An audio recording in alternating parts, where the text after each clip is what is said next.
Hey, everybody. Welcome to a brand new episode of the Hemmings Hot Rod BBQ podcast. On this week's episode, we have a very special guest. Omar Rana is in here. Now, you might know Omar from Omar Drives on Instagram, on TikTok, on YouTube. The man is a content machine when it comes to automobiles. He's got some of the best new car reviews on the planet, and it is an absolute pleasure to talk to him. Dude, how you doing today?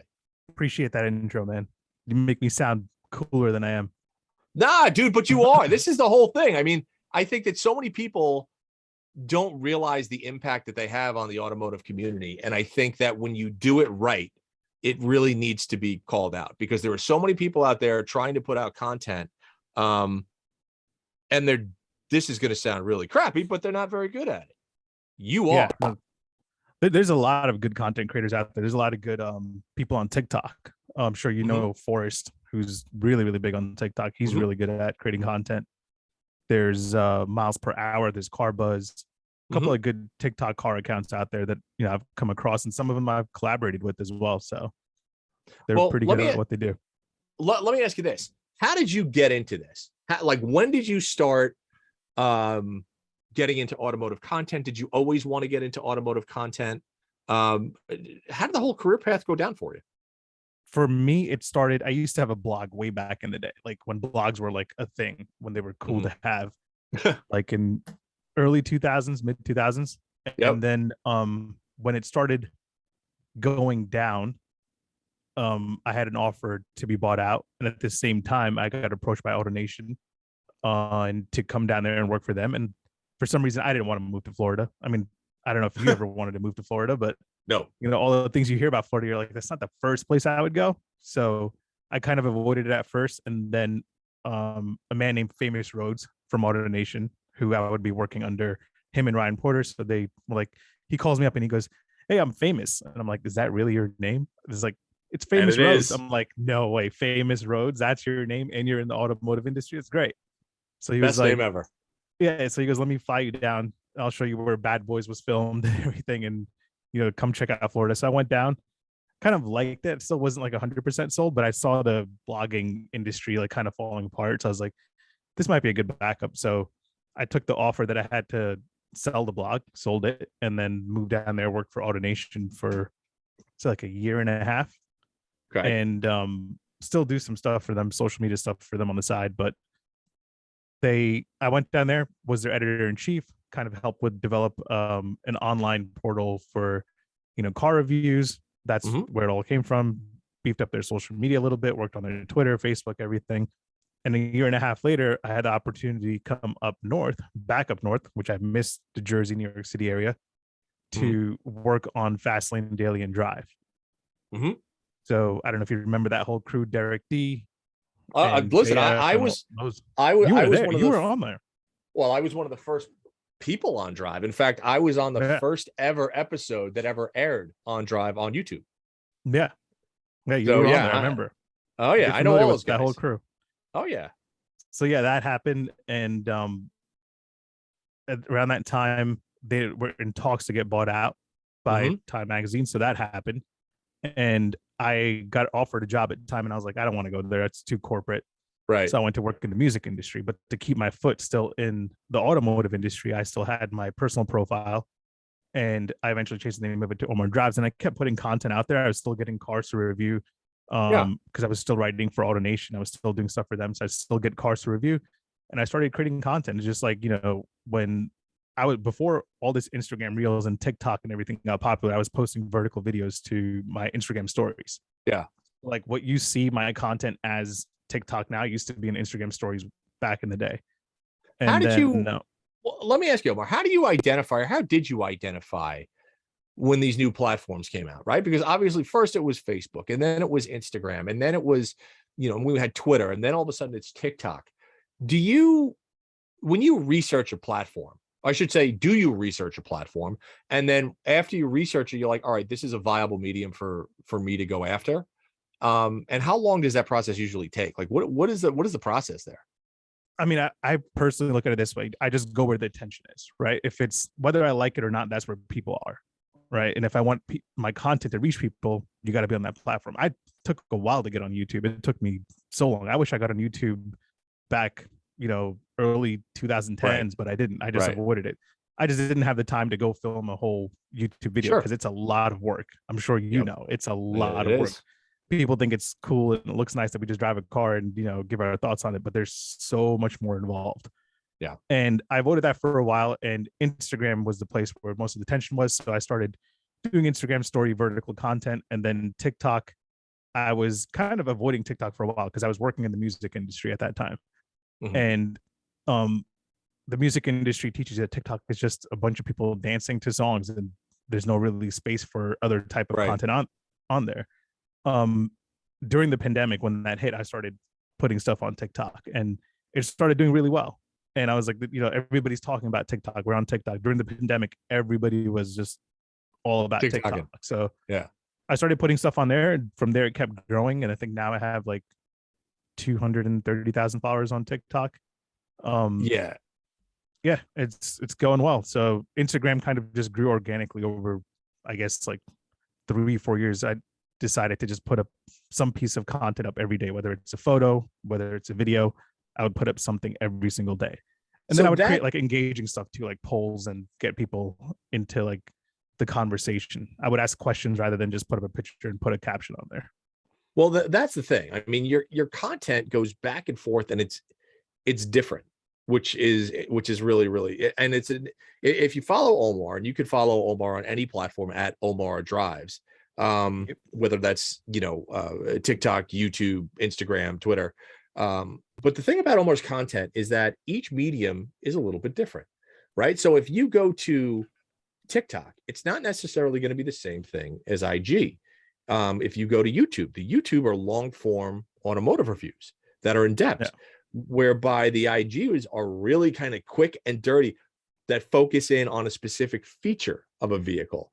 And it's really, really interesting how you kind of identify these smaller kind of video segments, if you will, that do fantastic and yet are so if you would have told me 10 years ago, I'm going to film something that's 14 seconds long and it's going to be engaging, I would have laughed. That is not the case, man. You have proven absolutely it's still really otherwise. hard. It's still really hard. So it's like, when I get a car for, as an automotive personality, you get a car for like a week, you test drive it, you review it, and there's no way that you can fit a whole YouTube worth of video content into a TikTok. So I break it down. I do about like 3 to 4 TikToks on each car that I get. And I pick out interesting features that otherwise most people don't highlight, right? And kind of show the unique thing about that car. And I'll pick like 3 or 4 different things, and I'll create content around that. And all of my TikToks, and this is the thing about creating content, is you want to make sure you hook the person that's watching it right away in the beginning. Right. So there's a lot of planning that goes into like each TikTok video. It's not just like I'm in the park filming, I'm like, oh, talk about this thing right here. Right. Like I sit there and I plan out like what's the hook that's going to catch them in the beginning, and then what's going to keep them entertained throughout that 30-second. And you would think like, oh, it's just 30 seconds, like somebody will watch it. No, they'll swipe away within like 2 seconds if they're not interested. Right. So if that first 2-3 second isn't something that catches their attention, you've already lost them. So that's how I always try to structure my content. And that philosophy is also moved over into YouTube. The first like 30 seconds, I find something very, very interesting to say about the car, along with something maybe entertaining, something a little bit funny that keeps the user engaged. And then I tell them like, hey, this is what you're going to experience for the rest of the video, to keep them on and on. So it's like, it used to be that I used to create content separately for IG, for TikTok, and for YouTube. But now, since Instagram Reels is the same thing as TikTok, my vertical content goes in both places. So do you think that people are how unaware do you think people are of the amount of time it actually goes in to do these videos? Even if they're, like you said, 30, how much time and how much planning do you put into a 30-second video? Oh man. I mean, so here's the thing, like Doug DeMero recently just put up a video about how hard it is to be a car YouTuber.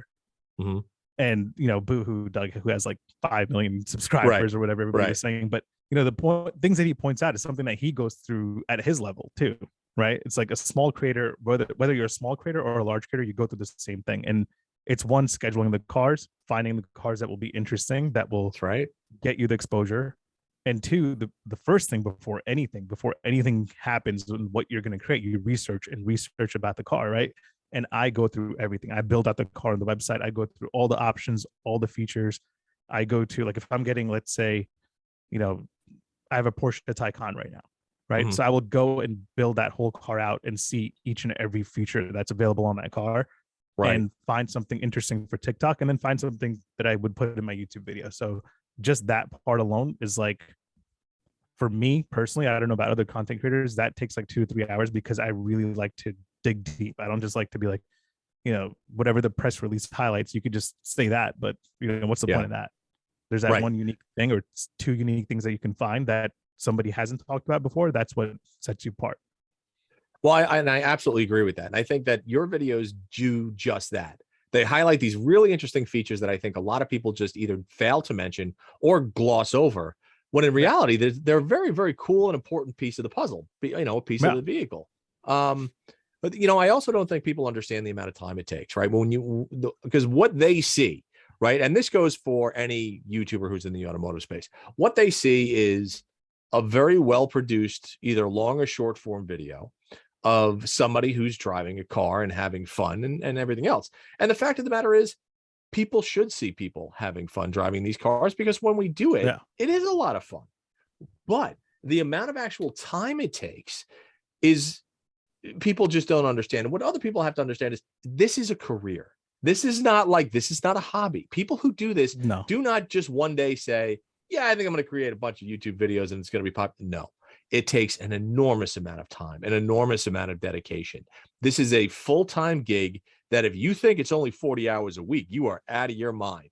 Because I know if I could only work 40 hours a week, I would be loving it, but that is not the case, Yeah, it's probably like, if you're into the 9 to 5 and having a work-life balance, this is not the place for it, right? And it's like, you can find it. Like, again, you can create like a backlog of content and have it in your back pocket to keep putting out, but it's just like, at the speed that it moves at, and at the speed that new things come out that you want to cover, you want to be the first one out. And again, I personally have stopped running that race of being the first one out. A lot of people still run that race constantly, but it's like, if you can find something that sets yourself apart from other creators, then you can do that. But it's again, you're right. It's a lot of research. It's a lot of video work, a lot of filming. So when I go film, I'm filming, landscape for YouTube and then vertical for TikTok.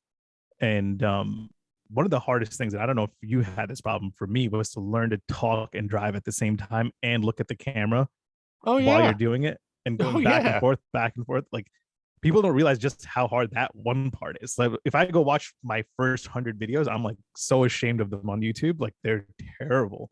Well, I'm it's like not paying attention to the road. It's just like talking. It's a process, because here's again, something that people don't realize. It is a talent. It is like anything else. It is a talent. If you can get behind the wheel of a car and be articulate while driving at speed, while looking at a camera, and entertaining, trying not to kill anybody, right? But yet showcasing the features of an automobile, and doing it in an engaging fashion, that's not easy. Not at all. Right? That's just not easy. So, and it does take time. And to your point, I've gone back and watched some of my first stuff, and I look at it and I'm like, ooh, that's pretty crappy. And that's okay, because it is a learning process. Exactly.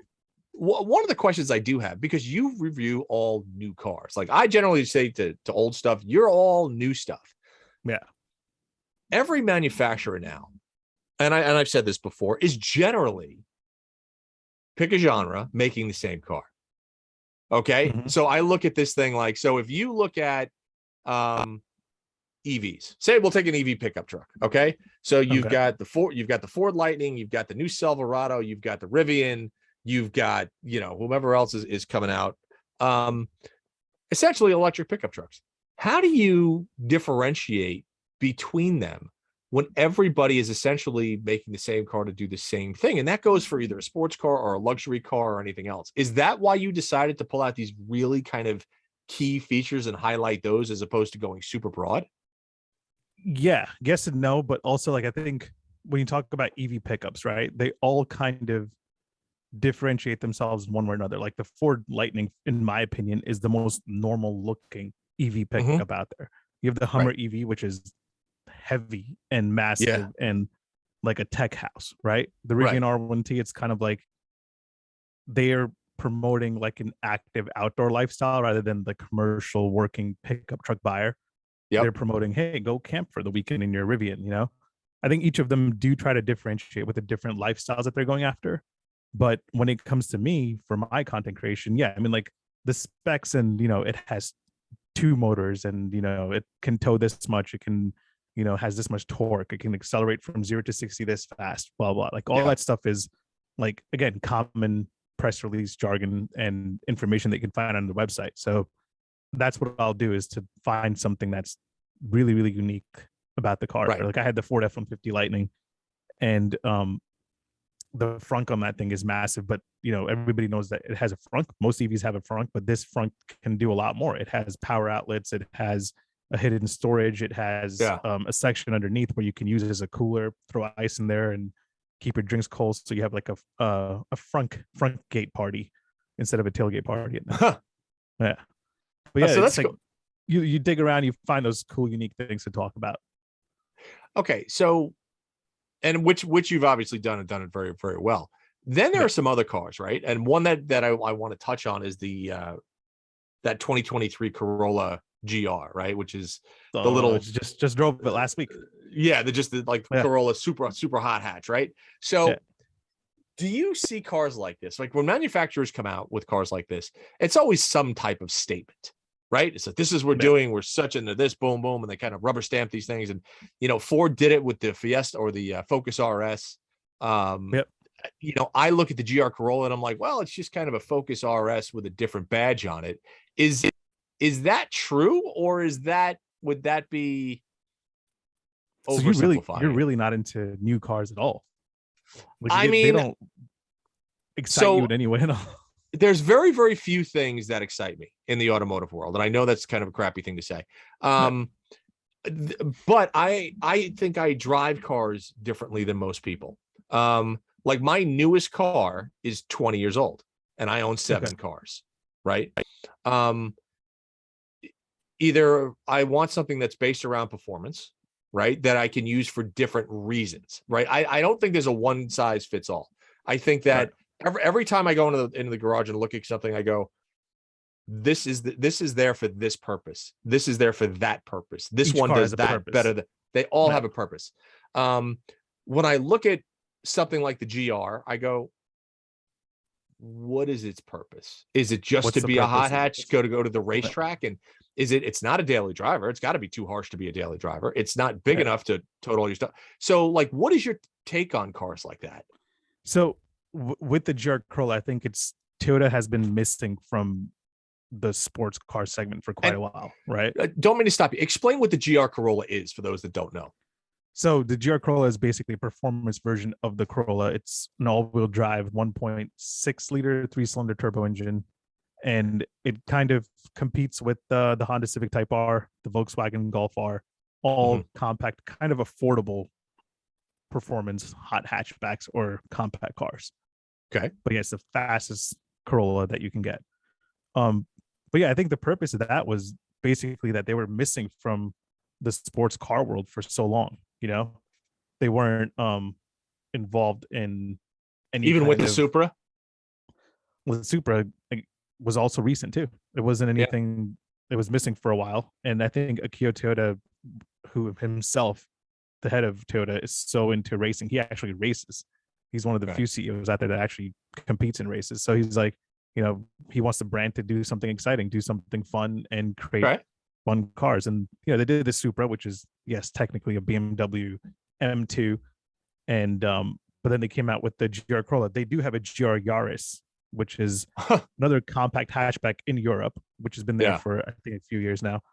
But we never got a high performance hatchback or a performance hatchback in the United States. So a lot of people were asking for it. The customer base was demanding it from Toyota. Okay. Um, and as you know, Toyota's classic sports car history is pretty strong, right? Oh yeah. They have a great history Absolutely. in in like sports car world and racing world. So now it's finally that they're doing it. But I do think about one thing though. It's like when cars like this are coming out now, right? When everybody's headed towards an electrified future, everybody's doing electric cars, right? What are they expecting? Like, how many people are actually going to buy these things? Because even then, the pricing that just came out today for the GR Corolla, it's expensive. It's like 37, 38 grand. 30, like, yeah, 36 grand. And then if you get a nicely loaded one, you're passing $40,000 pretty easily. So for a Corolla, that's a lot of money for a Corolla. For a Corolla. And that's another thing. It's not much different on the inside than the regular Corolla. Really? So like when you're inside it, it feels like a regular base Corolla. It still has an 8-inch touchscreen display. You know, the materials are okay. They're still pretty Corolla, but you're paying $40,000 for that, and you're paying for the performance. So is that performance? Is it a $40,000 driving experience? I think so. I mean, like if you look at Honda Civic Type R, you look at Golf R, they're all. I think Golf R is probably even $44,000. Yeah, they're expensive. Yeah, they're expensive. So the Honda Civic Type R currently, I don't know what the new one's going to cost, but I think it's like 39,000. So this is kind of on the cheaper, or like it comes in less than the competitors, but yeah, it's similar to those. So let me ask you, who do you think the car's for? Because that's another thing. And listen, I still get press cars every now and then, and I go through them, and I always go, okay, well, is the driving experience worthy of the price tag? And then who's the car being made for? Right? Like who is somebody? I think who about that all the time. Right? So who's the Corolla made for? Because if you're 22, I look at that and I go, if I'm a 22-year-old dude, this thing would be a friggin' hoot, right? Yeah. You go out, but can 22-year-old guys, and maybe I'm just off base and not sure, can they afford $40,000 Toyota Corollas? Hopefully. That's the prayer right there. But like, well, I always think the same thing. Like me as a 50-year-old man, I'm not driving a Corolla, even a GR, and it has nothing. It's one because I'm a big person. I'm 6'4", so but I feel like it's very boy racer for somebody like me and my age to jump in, right? Yeah, I'll tell you one thing. Like growing up, when as you get older, you like more and more comfortable cars. Even if you like sports cars, you're looking for like Grand Tourer where you're like, I want to go for a comfortable, fast cruise, whatever it is. But there's a part of me that still loves tiny cars with a lot of horsepower. I love that segment a lot, right? So it's like, I would probably still get a Honda Civic Type R. Because, our family cars now at this age, when you have kids, it's like an SUV, it's a crossover, it's nothing crazy exciting. So I would still get a Honda Civic Type R or a GR Corolla even, or a Volkswagen Golf R. I'd go for those. Those are so fun to drive. Okay. It's not necessarily about like straight line performance. It's more about handling, and all of them handle great. But to your point, I don't know who's going to buy this thing. Like, I feel like every time some automaker drops a car like this, like, 500,000 people get excited and maybe 10,000 buy them. Right. Well, that's just it, right? Yeah. That's like when you ever hear about like a high performance wagon. Everybody's like, we love wagons. Wagons are the best thing. It's like the Cadillac CTSV. Nobody bought them. Yeah. Right. 5 people actually make their purchurch. Yeah. And everybody that's the on whole the internet thing. goes crazy. Right. And so journalists all the time, and they're known for this, and I can say that because I am one. This is the greatest thing in the world. It's fantastic. You have to get the wagon. Well, did you buy one? Well, no, I didn't buy one. No. Okay. So what are you doing? That's why I'm always so curious when I talk to real moto journalists. I go, what do you drive? What's in the garage? What do you gravitate to? The answers are always very, very insightful. Yeah. So like, what do you, as somebody who drives literally every new car out there, what do you like? What do you gravitate to? What would you buy? I'll tell you one thing. So I don't have a car of my own currently. Okay. Right? Because I get 2 press cars a week. It doesn't make sense for me to buy another car and spend money on it. Our family car, my wife's car, is a 5 Series. Okay. And the reason we bought it is because she likes sedans. I was trying to push her towards an X5 because, we've kids now and more space, but she doesn't like SUVs. She's one of the few people out there in the world right now that hates SUVs.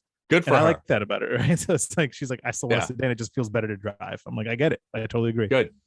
But for me, like, I've always wanted a giant, powerful pickup, like a Ram TRX or a Ford F-150 Raptor. Is like, if I have that covers everything for me. It covers speed. It covers utility. It covers if there's a zombie apocalypse happening, I have those, cars to, do whatever and survive. but those are like my dream cars. I love pickups. I have a huge thing for pickups. Um, and then I love tiny sports cars, tiny cars with a lot of power. So like the Civic Type R, the GR Corolla, the Yep. Supra, the M2. That's my favorite M car is the M2. Like there's really nothing that feels better to drive than an M2.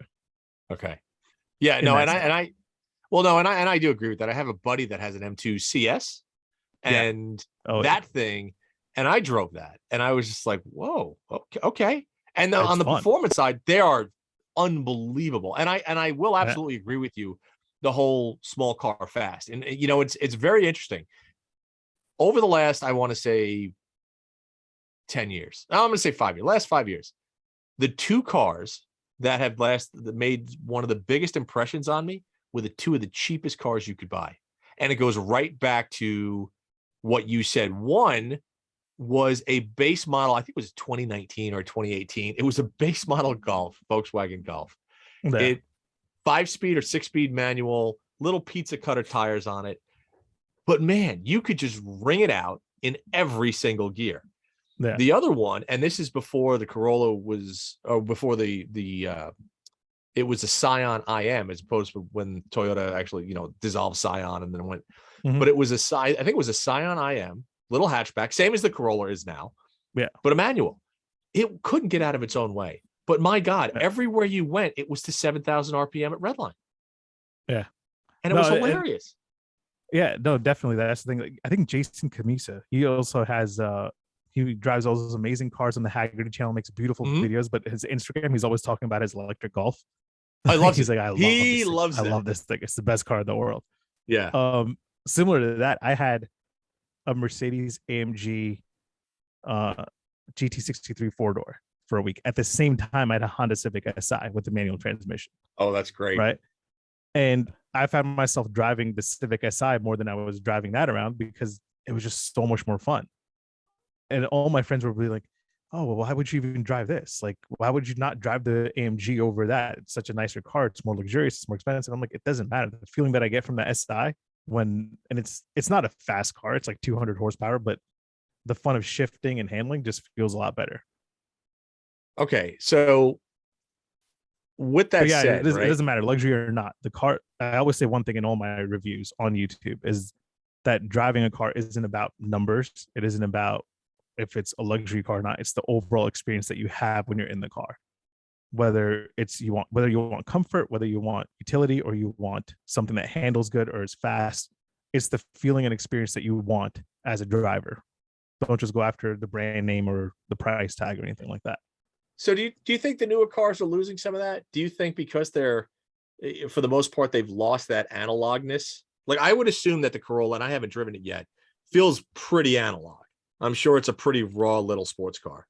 Well, it's a 6-speed manual transmission, so you know if you don't know how to drive an automatic, can't get one.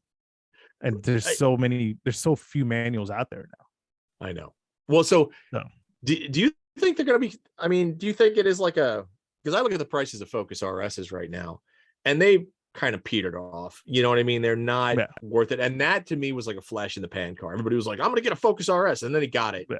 And they kept it for 6 months. And they're like, I don't want this thing anymore. Do you think the Corolla, like the GR is like that? Do you think it's going to be like, oh, this was a fun experiment, but I don't want it anymore? It could be. I mean, like, I don't know. I think people might hang on to it for a minute because I feel like now when you're getting sports cars with the manual transmission, like the Cadillac CT5 Blackwing, right? Right. I honestly feel like that thing's going to be worth a lot of money down the line. Dude, right? I think that is great. I couldn't agree more. Yep. Like that's a great investment if you can get your hands on one and get it for the right price. Like, yeah, they'll appreciate in value quite a bit. And I think cars like the GR Corolla might not appreciate as much as that, but I think they will be worth something more as we just shift to, to electric cars. There's going to be electric Corolla eventually. There's going to be fully electric Corolla. There's going to be fully electric Civic. Nobody's going to sell gasoline powered cars eventually. I don't know how long that's going to take, but I think these things will be worth something later down the line. Okay. Now I'm going to throw one at you. What do you think about, right? Electric cars, right? And we know for the most part, they're somewhat muted. What do you think about the new Charger? The new electric Dodge Charger. What's your thought on it? I think it looks amazing. I think that whole exhaust sound that kind of fake, kind of real, because it does that thing. It just sounds like vacuum cleaner to me. Like it just said like it sounds like a vacuum cleaner. The other thing that I thought was like the scene from Lion King where Simba is like stranded in the middle of that stampede, and he roars. Scar tells him like, "Oh, roar!" and he roars, and he says, "Yeah." That's what it sounds like. It doesn't sound like. It's just don't put it in at all. Like that's one thing I don't like about electric cars is that they try to put in this fake engine. It's like BMW teamed up with Hans Zimmer to put in iconic sounds in the BMW. Like just don't make it sound like anything. Just leave it as it is. But then how do you not make it boring? Because Teslas, as fast as they are boring as sin to me. From a driving experience, like I can say a lot about Tesla, man. It's not just that's not the only problem they have, right? Well, I mean, the whole Tesla as a car is a problem. See, I don't mind Teslas in general, overall, the quality issues, whatever, fine, those exist. That shouldn't be a thing at that price tag. But what I can't stand more than Tesla are Tesla fanboys, right? Well, that's a conversation I've had conversations with Tesla fanboys where it's almost come to violence because they are so adamant.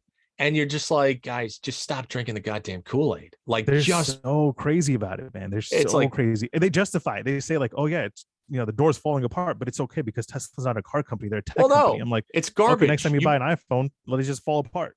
Yeah. Well, the company that I think is doing it right with EVs, I look at Lucid. And if you've driven the Lucids, which I think you have, I haven't driven Lucids yet. Oh, they are from an interior, from a quality point of view. Oh, they are pretty and they are well built and they're fast. That car, like when we say, oh, how do we make it exciting? Well, that car for the luxury market is just an absolute stunning piece of kit. It's also ungodly. It's also very expensive. Well, it's also super expensive. Not very expensive, super expensive. Like really expensive. But I look at stuff where like, if you're going to do a performance EV, like the Charger is going to be, how do car companies do it? Like, how do car companies make a performance EV engaging? And like, one of the things that I equate is that I've been to, EV races and stuff like that. And my biggest problem is after they shoot by me and I just hear, which is basically tire noise, they're totally ignorable. Yeah. So how do you make them engaging? You have to be behind the wheel of one, right? But I think if there's anybody that was going to do an EV muscle car, it had to be Dodge. It's not going to be anybody else. It wasn't going to be Chevy. It wasn't going to be Ford. It was going to be Dodge. Like, if anybody's going to figure out EV muscle cars, it's them, because I think you can still do a burnout in that one. In the upcoming Charger. Yeah. I think one of the teasers was all four wheels doing a burnout at the same time. So it's like, if that's possible to make it fun, that's fun. To me, that's fun. Like that should be really, really fun. Well, that's what I always. That sound just has to go. Well, listen, something different. I want to see what it sounds like. Like we've heard like these little 5-second snippets of what it sounds like. I want to see what it sounds like at speed. You know what I mean? Like, what does it sound like when you're taking off from? Does it sound like the Jetsons, like, or does it sound like it has a sound besides just revving? I think it just makes a constant sound of just like humming too, when it's just like chilling and you just hear the engine idling, or just a little bit of throttle. You'll hear the exhaust rev a little bit, but I think it constantly makes a noise. It's not just like fake noise just for when you're revving the motors, I guess. Yeah, I'm curious. Well, okay, so let me ask you this. We've covered, some new cars and have you ever reviewed old cars at all? And is that something that, because I always look at like the stuff that you do and your takes are very, very unique. Would you ever consider doing old cars? I would love to.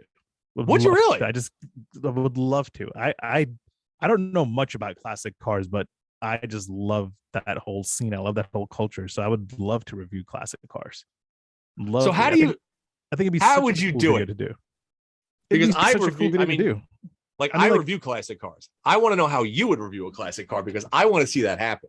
To your point, like how like you said, most cars, it's hard to differentiate between new cars, right? They all have the same things. They all have Apple CarPlay, Android Auto, but like I get to a point where I'm just like tired of even saying that over and over again. I'm like, I don't even want to cover that they have Apple CarPlay, Android Auto, right? It's like if you go back and show the younger generation that's on TikTok, that's on Instagram Reels, that this is what things were like way back in the day where you didn't have automatic windows. You have to like crank it up. And I think those type of things are unique. I think there's so many unique things you can find on those older cars. It's like a jackpot. I want to see you do that. I actually did one. I did the first generation Civic on TikTok. No, that's not old. Yeah, That's that's kind like of old. 70s, right? Like, I want to see you do like a 50s Cadillac. You know I what I would mean? love Like to do I that. want to see Omar I would drive. love I want to. to see Omar Rana in a 59 Cadillac with the fins and the whole deal, and see what your thoughts are on the tech and how you'd explain the technology from that time. I'd have to do the research first, and I might need you there to help me with that too. But I would love to do that. I'll come out to California if you could line up a couple of those 50s cars for me, 50s and 60s. I might have you. I might have you do a review of actually one of my cars. I think that would be fun because I have my old 68 Charger, and I'm doing a lot of work to that right now. But it's going to be essentially. You've had that for a minit, right? I've had that car for 20 years. Yeah, you've had it for a while. And A what are you long doing to it now? Just a restoration. Just doing complete. Restoration work? I'm adultifying it to an extent. Air conditioning, power windows, sound deadening, resealing the engine, new window seals, stuff like that. What's Ralph Gills? He has Ralph. What does he have? Because I saw Ralph it the other Gilles, day. he just had a Ralph Gilles. Sorry, I said his name wrong. I said Ralph Gilles. Gilles. He just had a 68 Charger built by Speedcore, and we actually just had one of the Speedcore guys on not too long ago. But that car has no 68 Charger left in it. I mean, that's it's totally modernized. Oh, it's 100%. I mean, it's its own chassis, its own suspension. It looks really good, man. It looks amazing. So good. Yeah. And I mean, so but there's no charger left in that car. The body panel, I mean, that is a 100% bespoke car, right? All the body panels are custom, the chassis custom, suspension, engine, interior. It looks like a 68 Charger, but I will tell you it drives nothing like a 68 Charger. What is it? You have you driven it? I haven't driven it, but I've driven enough of those style pro touring cars to know that it's amazing. But if you've ever driven any stock muscle car that you drive, for lack of a better phrase, garbage, right? They don't handle well, they don't stop well. They're fast. They're fast. But they don't do anything very well. You know what I find interesting is a couple of these aftermarket brands that are turning older cars into electric cars. I think there's one company in Florida Icon does actually that turn like older Defenders into electric. Mm-hmm. Fully electrify it. And there's another one that does Porsches, I think older 911s, and there's another one. Ford had a concept, the Illuminator concept, which was a Ford F100 that they turned into like a Ford Mustang Mach-E style, because they apparently offer that as a crate engine or a crate motor. You know what? I've had this conversation with a lot of people. I have no problem with converting classics to EVs depending on the classic, right? Like I never want to see somebody convert a Hemi Cuda to an EV. There's some things you just shouldn't touch. Yeah. You just shouldn't touch. But if it's not a performance car, like if somebody came up and was like, like I've got a 59 Caddy and I converted that to an EV, sure. Why not? I mean, that car was never meant to go fast. That car was always meant to like just hang out and pimp and look amazing, or like and just look cool and cruise around. And so like if you're going to convert that, or if you're going to convert an old like an old Jeep, like my Wagoneer, I have a 90 Wagoneer. That's straight garbage as far as the motor's concerned. I mean, it's the worst motor ever. If somebody said, Mike, we want to convert that to EV and give you 300 miles worth of range, sure, I'm all in. Do it. I don't need the sound in that, Yeah. So no, definitely. What is your take on range anxieties? What is a number of miles that you should be able to travel for your sanity and comfort? Like if you were to buy an EV, what mileage range would you look for? 85 to 90 miles an hour for 300 miles with the AC on kill. Damn, it's not possible. Nope, not possible. And I have this conversation all the time. Maybe Tesla. Maybe Tesla could find something like that. No, they can't do it yet. Right. Yeah. And this is and I say that and people go, oh, that's you're never going to do that. Yeah. My case is different. Why? Because I do it all the time. I live in San Francisco. Yeah. I go to Los Angeles. From my house to the base of the Grapevine, and the Grapevine is this massive little kind of mountain range that you have to go over, is just about 300 miles. Okay. And when I drive on I-5 is 85 to 95 miles an hour. I don't care who you are. That's what people are driving on there. Okay. What's the Now, speed if limit? it's, I don't know, 70, 75, whatever it is. I don't know. Yeah. I don't really pay attention to it. But if I can't get a solid 300 miles worth of range out of a vehicle, doesn't do me any good. And that's honestly how I rate new vehicles, right? So I need to be able to do that. Now, like my Bronco, okay, my 96 Bronco that I drive every day, that will get a 300-mile range. Yeah. But it does it with 33 gallons of fuel. So it's not efficient, right? And that's the thing. I look for range. I don't look for necessarily economy. But for an EV, that's what I want. I want 300 miles of range at 85 miles an hour with the AC on kill. If you can't give me that, I don't want it. No, I Not totally yet. agree. I totally Not yet. agree. Because I definitely agree. You know, it just doesn't work for me otherwise. I think one non-Tesla brand that's doing EVs right, and whatever they range their quotes at, like whatever they quote the ranges at, like the BMW iX and the i4, those two cars hang on to their range quite a bit. Like you can drive those for miles, and the range isn't deplete as fast because, you know, as you know, like none of these ranges are officially quoted and tested. They're tested by the EPA, but then you have another company or another brand called AMCI or whatever that tests range, which they quote the Porsche Taycan at like 282 miles, and the EPA quotes it at like 220 miles. And you never know what you're going to get exactly with all these things, but like the range is like the main thing for buying an electric car. How much range does it have? I've never ever bought a car thinking how many miles I'm going to get on a full tank of gas. Like I need to know this. Well, it's you know, like one of my favorite EVs out there is the Mach-E GT. I love that. I just think it's a great car. It's so much fun, fast, comfortable, does everything. And it is honestly, it's an honest 250 plus, you know, it's at speed, which I like. But you know, again, there's kind of a high cost to that, but until they can really do that and get that 300 miles worth of range, I don't know. That's just the number that I have in my head because I do so many road trips. And if you were to tell me, Mike, if the network was there and it was the same as a petrol station where I could be in and out in 7 to 10 minutes, and everybody's like, you always spend a half an hour at the gas station. No, that's horse shit. It's 7 to 10 minutes at the gas station.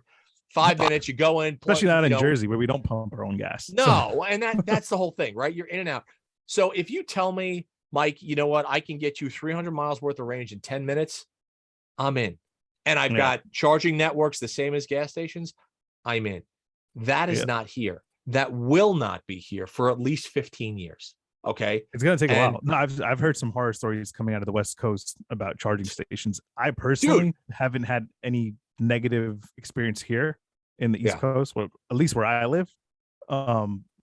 It's been pretty good. There's like a couple of Electrify America charging stations that are, you know, not always packed. And I've never walked up to a station where it's not working, where it's like, you know, out of order or anything like that.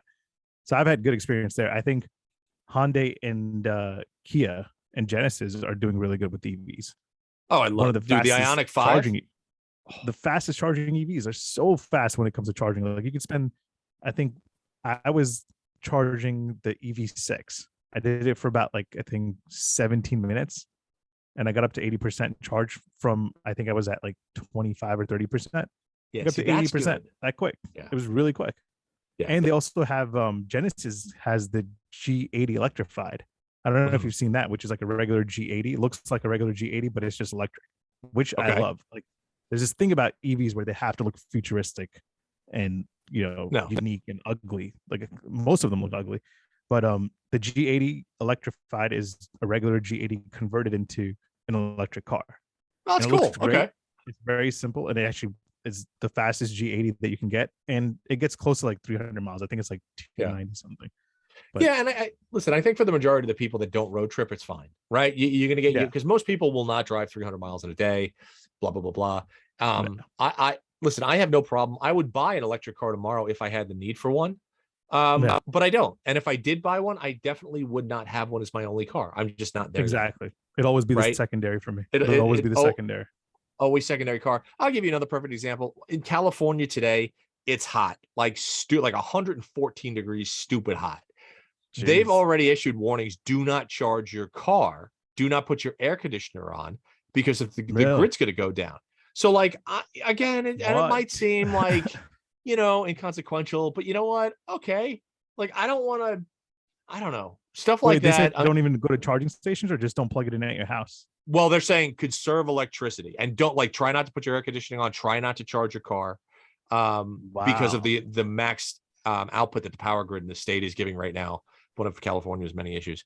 So, but like I said, I'm second car, no problem, right? Yeah. Like Backup. but backup car, but only You car. always need a gasoline car.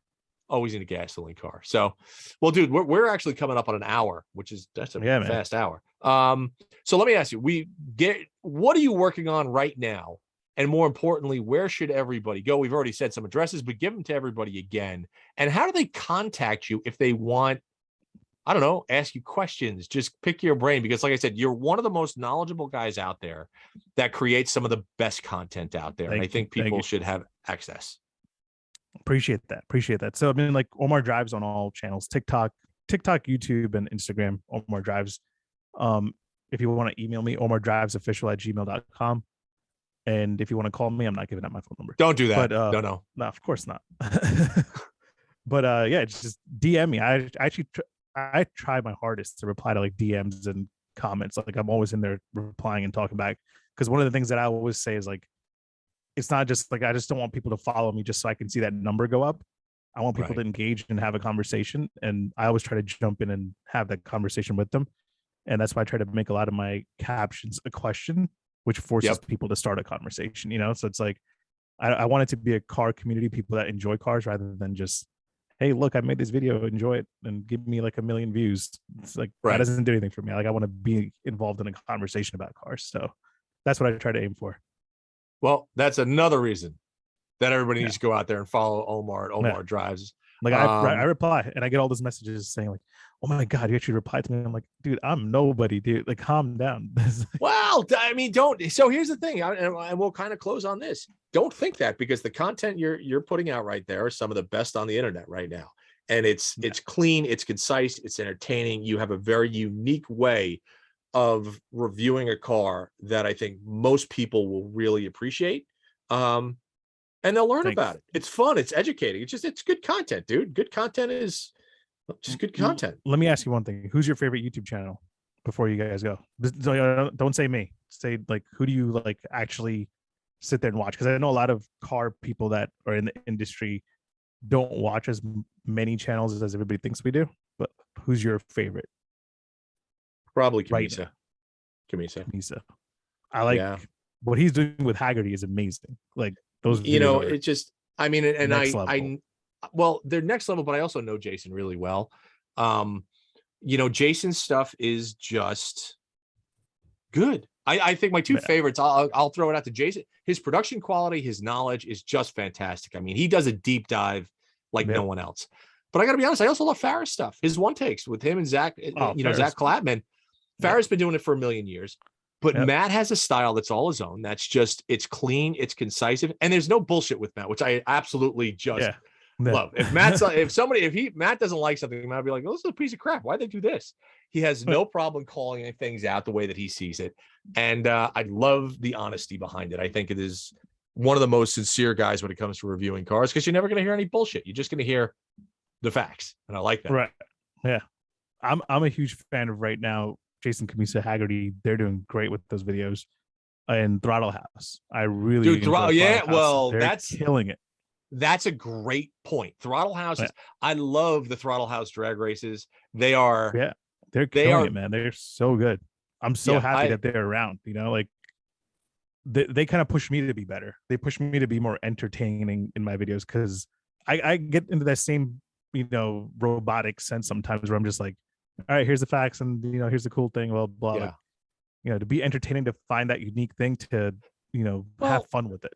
Yeah, the other thing you have to remember, though, the other thing you have to remember is that you're doing it on your own, right? When you have a co-host, and I've said this a lot, doing a show with a co-host is completely different than carrying a show on your own. Easier. Like, it's so much fun too. I'm sure they have a load of fun on that show. Well, there's banter, right? You can go back, and like Camisa's videos, he's always going back and forth with, with his crew and with everything else, and that that's a big deal. When you're carrying a show on your shoulders, you're writing, you're directing, you're producing, right? You're executing, and at the same time trying to make everybody enjoy your content while trying not to crash a car that you're driving at speed over, whatever.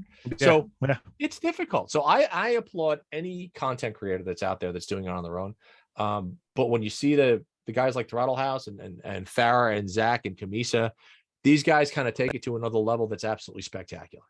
You know? No, definitely. And God bless them for it, because we need them. Yep, definitely need them.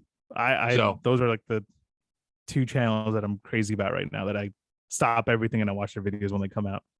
Yeah, no, it's good stuff. So, All right, brother. Well, listen, everybody, I want to thank Omar Rana for coming on the Hot Rod BBQ podcast. Omar, thank you for having me. No problem. And if you are in the market for a classic collectible vehicle, check out Hemmings.com. We've got a massive classified section as well as a kick-ass auction. Otherwise, folks, that's it. Check out Omar Drives everywhere. TikTok, Facebook, Twitter, and no Twitter. No Twitter. Instagram. Who cares about TikTok? Twitter. TikTok, Twitter? YouTube, and Instagram. All right, the hell with Twitter. All right, that's it. That's all we got, folks. We'll see you next time on the barbecue. All right, take care. Thanks for listening, folks. And again, please subscribe to the Hot Rod BBQ podcast. If you're on Spotify, check us out there. Subscribe to it on iTunes. And if you are going to go to YouTube, make sure you go to the Hot Rod BBQ podcast and hit that subscribe button, and we'll come to you every week.